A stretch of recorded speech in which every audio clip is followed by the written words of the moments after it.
What's up? Welcome back to Age 40 Years. My name remains Greg, and excited to bring to you maybe my most anticipated release of 2025. For those of you who have watched some of my videos, spoiler alert on some of the blinds, you've seen Bardstown take the title on a few, particularly like my weeded one, I think the Bardstown weeder one. And then my wife also did a true blind for me and put the Bardstown high weed in there, and that thing just keeps killing it. But this is the Bardstown Discovery Series 13. Discovery Series has been going on for a while now. I don't know if it's a 13-year deal. I assume so. If so, pretty cool. But the Discovery Series is typically Bardstown blends a bunch of different stuff into something special. I have currently the 10, the 12, and now the 13. It is maybe my favorite release of the year, traditionally. I loved the 12. I've gone through 3 bottles of the 11, 2 myself and 1 that we bought for a friend when we were staying at his house last year at a wedding. A couple buddies pitched in for the Series 11. Fantastic stuff. So, of course, the hype is big for this one for me. I'm gonna try and be as objective as possible. So as you can tell, I'm very excited about the bottle. My main lady at Clyde's hooked me up with it, Tina. She's awesome. I reached out to her and said, hey, do you think you can get this for me? And she had it within 2 weeks, maybe. So very exciting. So let's talk about Discovery Series number 13. So this is a blend of 4 different Kentucky bourbons. So this is just small detail, but I love where they have the Discovery 13 on there, how it's like that silver iridescent color. I think the 12 was red, or the 10 is red, and I know the 11 was purple, but anyway, I just think that looks really cool. But this is a blend of 4 different Kentucky bourbons. It's 45% blend of a 9-year, 74% corn, 18% rye, 8% malted barley Kentucky bourbon. A 22%, or of the blend, 22% is a 9-year, 78% corn, 10% rye, and 12% malted barley. And then this is the heavy hitter of the age statement. A 20% of the blend is a Kentucky bourbon, 15-year, that's great. Corn, 75%, 13% rye, and 12% malted barley. And then the last one, 13% of the blend is an 8-year. The mash bill on that one is 70% corn, 21% rye, and 9% malted barley. So no wheat in here. Mostly 9-year, an 8-year, and then 20% of it's a 15-year. So, I feel like the people at Bardstown, whoever's doing this blending, is just really good at what they do. But there's a couple other extra things about this. So I do want to mention this is a 55.4% alcohol by volume, 110.8 proof, and for the 750 milliliter club, it is a 750 milliliter, which all of these are. They have not shrunk these to 700. But what's particularly interesting about this one, it is a double barreling, so twice barreled. I guess those are synonymous. I didn't really need to say that. But what they do is my understanding is that they blend those together. They then double, or let's see, I'm reading off of some information I have here. So it says it's a bold blend of Kentucky bourbon perfected with Hungarian and American oak. This limited release embraces the mystery of its number, offering a whiskey that's rich, layered, and for the first time double barrel in the Discovery Series for added depth and distinction. So the way I understand it is that they're double barreling in Hungarian oak. If I look at this a little bit more closely, I think that they're double barreling. They're taking the blend that they make, right? And then they're splitting it in half. Maybe it's not in half, maybe it's 60-40, they don't really divulge that. But they're taking the blend and then they're double barreling a portion of it in Hungarian oak, and they're double barreling a portion of it in American oak.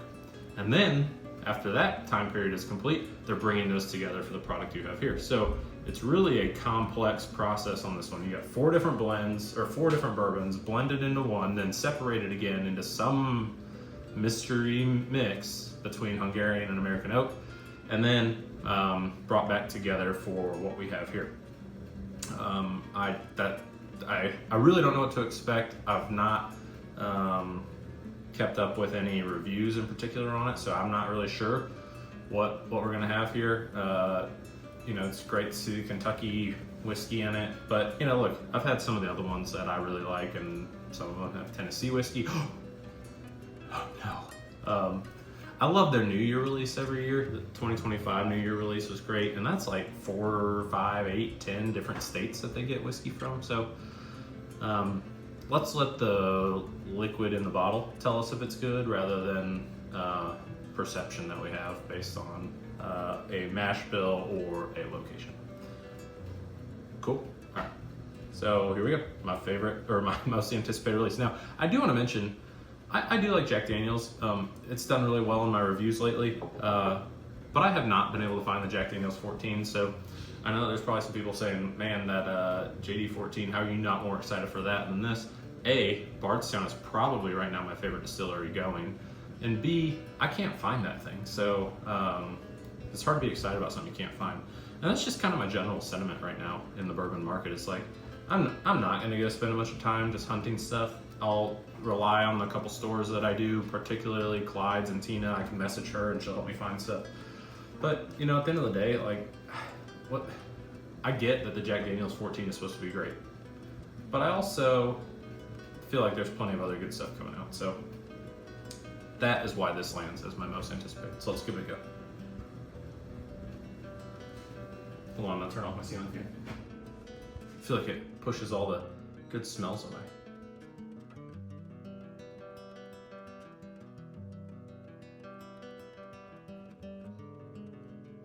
Okay, well, my initial nose is just, I mean,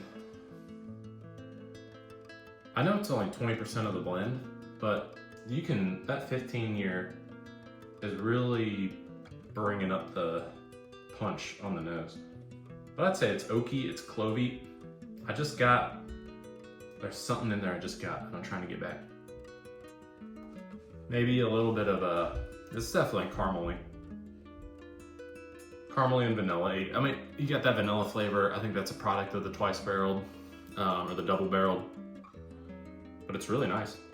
That's a good layer. There's something in there that I'm not real sure what that is I'm picking up, but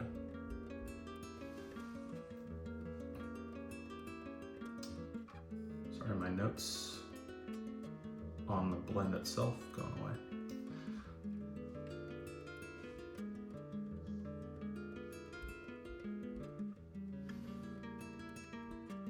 You know, to me, it's just bourbon, right? Like it just tastes or noses like bourbon. It doesn't stand out as like some crazy flavor in there. There's not some weird thing going on. It's just good smelling bourbon. And isn't that what we want in this world? All right, let's give it a taste.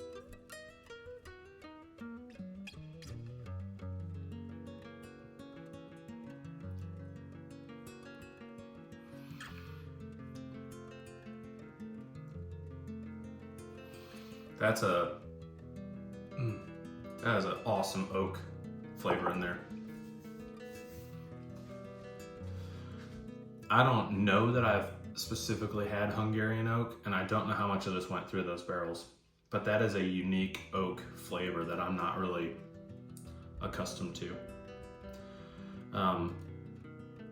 Surprisingly a little thin on the palate, I would say, but the finish is awesome. It's just lingering and changing, evolving. Pretty heavy on the oak notes, but good oak notes. You know, sometimes I feel like you get some oak notes that are just overwhelming, particularly in a twice barreled product or double oak. An example of that is like a heavy char, Penelope. I may have talked about that before, but sometimes it gets a little overwhelming. And this is just more like a rich oak, like aged oak. I don't know how to really quantify that to you, but it's pretty great. I think they've nailed it on the oak flavor. There's also, now that I go back to nose a little bit, there's more brown sugar on the nose than I think I originally picked up.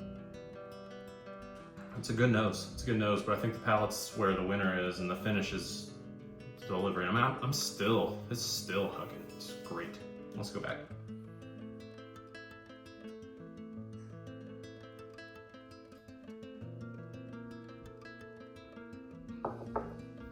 Yeah. Okay. That's real like a. Yeah, that's what it is. It's a complex oak note that just sits there on the palate. Again, second taste, it is a little thin on the palate. That's kind of interesting to me. Don't know the significance of that. Doesn't matter. It's just not as like mouth coating as some others. I think that the finish though, somehow that finish just hangs on. That I do think it punches right at 110. Like I think that it sits right at its proof point. Which isn't always the case. Sometimes higher proof stuff comes in a little bit lower. And like I'll use Michter's as an example, or I recently did a Baumburgers review. Baumburgers is a lower proof point, like a 108 I think, and it punches above that in my opinion. This one delivers like right at 110. It's everything you'd expect. A little bit of ethanol on the nose, fantastic palate, and then just an awesome finish. But it's not a burning finish. It's really good. Again, oak throughout. Just really oaky. I definitely pick up some brown sugar in that. A little bit of like a clove flavor just kind of lingering on the palate and the finish, which I think is delightful. It's slight enough that it's not overpowering, but it's really good. That finish is palate and finish. The nose, pretty standard bourbon nose. The palate and finish though, really put together quite the show. Go back in one more time. There's no rules here. I make them up. This is my show, my channel, my show. All 52 people that are watching or following, they get to play by the rules that I make. And my rules say I get to go back for a third.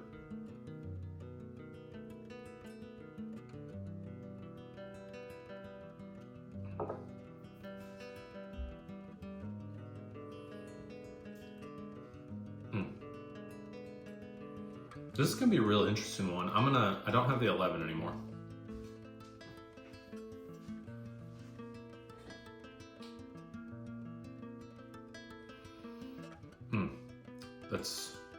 That palate and finish are just so good. I think it's gotta be the Hungarian oak. What makes Hungarian oak different?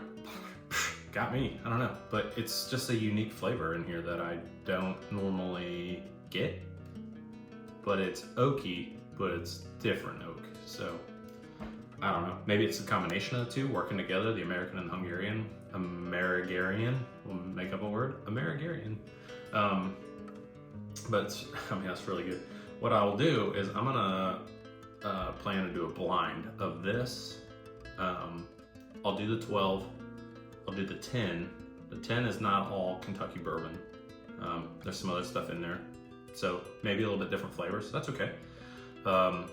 And we'll compare the three and just see, what is the preferred. I wish I had the 11, but I've processed too much of that through my liver at this point. So anyway, overall, if I had to rate this thing, it comes in with high expectations, right? I said it's my most anticipated release of the year. That being said, I think it delivers. I really do. There is a uniqueness, but also a familiarness to this that is just really awesome. It's what you expect in a bourbon from Bardstown, but it also is introducing you to new things, particularly that unique oak flavor. So, my opinion, I paid $140 for this bottle. It is not a cheap bottle. I recognize that it is not a budget bottle. If you want a budget bottle from Bardstown, the Origin series, fantastic. Get the high wheat. Really get any of them. They're all good. But for $140, you know, I think I'm not going to talk about value per se, but this meets my expectations. It doesn't exceed them because they were high, right? So I'm probably sticking this at like an 8.75 to a 9.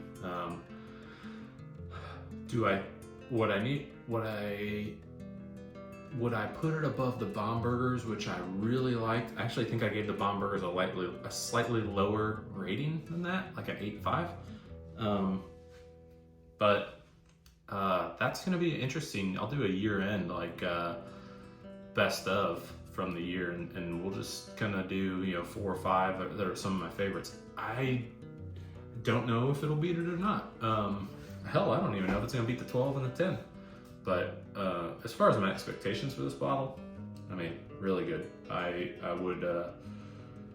would suggest getting one if you find one, if you like Bardstown, and if you like exploring some new flavors. It's not, so here's the thing, like, shoot, I can't think of what is the wood that everybody was using that creates that like Cinnamon Toast Crunch flavor. That like RD brand has one. Kind of everybody was doing them. Like the Penelope Rio, I think is kind of like that.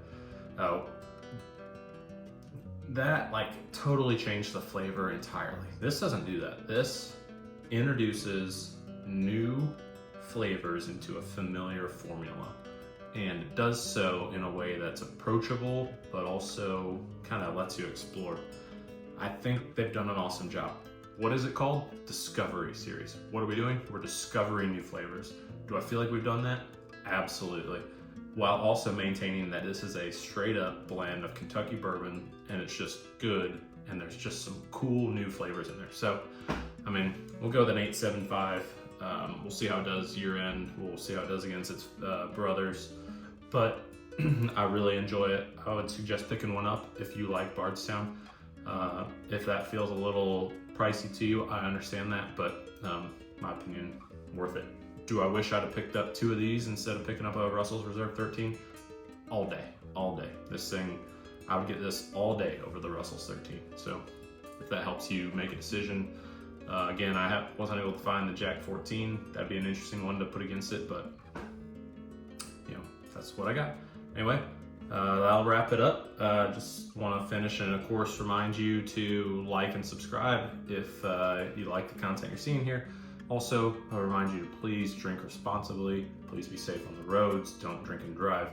And of course, as always, cheers.